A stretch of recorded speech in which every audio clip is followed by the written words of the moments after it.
सोलापूर जिल्ह्यातल्या मार्कडवाडीचे ग्रामस्थ हे मतदान आणि मतमोजणी प्रक्रिया जी ईव्हीएम द्वारे झाली त्याच्यावर फार नाराज होते आणि त्यामुळे त्यांनी एक लोकशाहीचा मार्ग वापरला की त्यांनी तहसीलदारांकडे तक्रार केली की आम्हाला पुन्हा मतदान करायचं आहे आणि फेर मतमोजणी तुम्ही घ्या।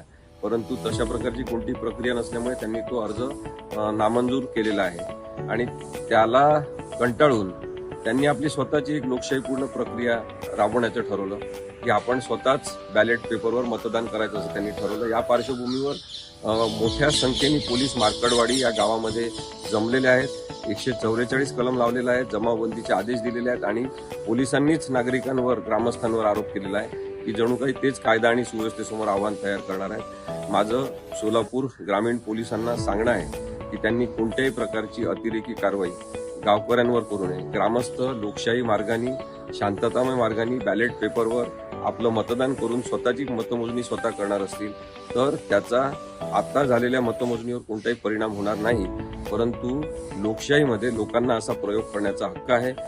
ग्रामस्थांपेक्षा लोकसंख्येपेक्षा जास्त संख्येने तिथे पोलीस आज जमलेले आहेत। अशा प्रकारे पोलिसांचा दबाव नागरिकांवर आणणं हे चुकीचं आहे। शांततामय मार्गाने मार्कडवाडीच्या लोकांना त्यांचा सत्याग्रह करण्याचा अधिकार आहे।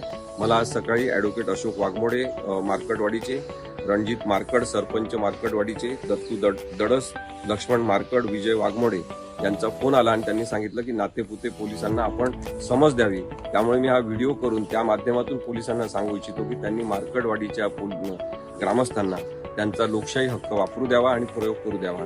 शांततामय मार्गाने आंदोलन करण्याचा प्रत्येकाला हक्क आहे, त्यासाठी गुन्हेगारीकरण पोलिसांनी मुळीच करू नये। नवीन घडामोडी पाहण्यासाठी आजच आम्ही मुंबईकर 24 तासला लाईक करा, सबस्क्राईब करा आणि अपडेट रहा।